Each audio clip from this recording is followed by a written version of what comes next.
જય શ્રી કૃષ્ણ બધાને, જય જલારામ. કેમ છો બધા? સાંજનો ટાઈમ છે અને હું ને મારી નાની દીકરી મને આવી ગયા છીએ રૂમમાં રેડી થવા માટે. એકચ્યુઅલમાં ડેઈલી છે ને સાંજે હું એને લઈને નીચે અમારા ગાર્ડન છે ને બિલ્ડિંગમાં, ત્યાં લઈને જાઉં. નાનો એવો પ્લે એરિયા છે, પણ છોકરાઓને આખો દિવસ ઘરમાં હોય ને એટલે સાંજે તો ક્યાંક જવું જ હોય. એટલે જો રેસીપી વિડીયોનું શૂટ હોય ને તો હું બધી તૈયારી કરીને પછી જાઉં.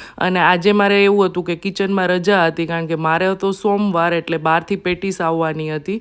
અને જો લિવિંગ એરિયા પણ ક્લીન કરી લીધો અને હવે અમે બંને જાશું નીચે રમવા માટે. ત્યાં અમારે થોડીક એવી રેતી પણ છે, એટલે આંસી એના ટોયસ લઈ લઈએ અને એ રેતીથી રમતી હોય છે. તો બસ આવી રીતનો હોય છે અમારો સાંજનો ટાઈમ. અને મોટી દીકરીને એક્ઝામ છે એટલે એ એક્ઝામની તૈયારીમાં અત્યારે વ્યસ્ત છે. અને થોડીક વાર માટે એ પણ રમવા જાય, 1 કલાક રમવા ગઈ હતી અને પછી વળી પાછું એને વાંચવાનું સ્ટાર્ટ કરી દીધું. હસબન્ડ જતા હતા જીમમાં, એટલે એના માટે રેડી થતા હતા અને અમે આવી ગયા હતા રમીને. પણ છે ને સાંજે બધા એમ કે કચરો ન વળાય, પણ હવે નાના બાળકો હોય ને તો શું કરવું, વાળવું જ પડે.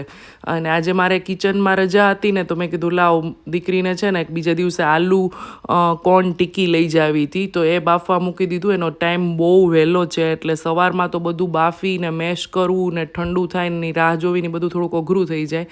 હવે હું એને લર્ન કરાવવા એટલે કે એને જેનું પૂછવાનું હોય એની પૂછવા બેસી ગઈ. અને આ બંનેને પેટીસ ન ભાવે તો મારી ફ્રેન્ડ ત્યાંથી આવવાના હતા ઢોસા, તો એ મેં એ જમી લીધા ને અમારા માટે આવી ગઈ પેટીસ. આવજો બધા.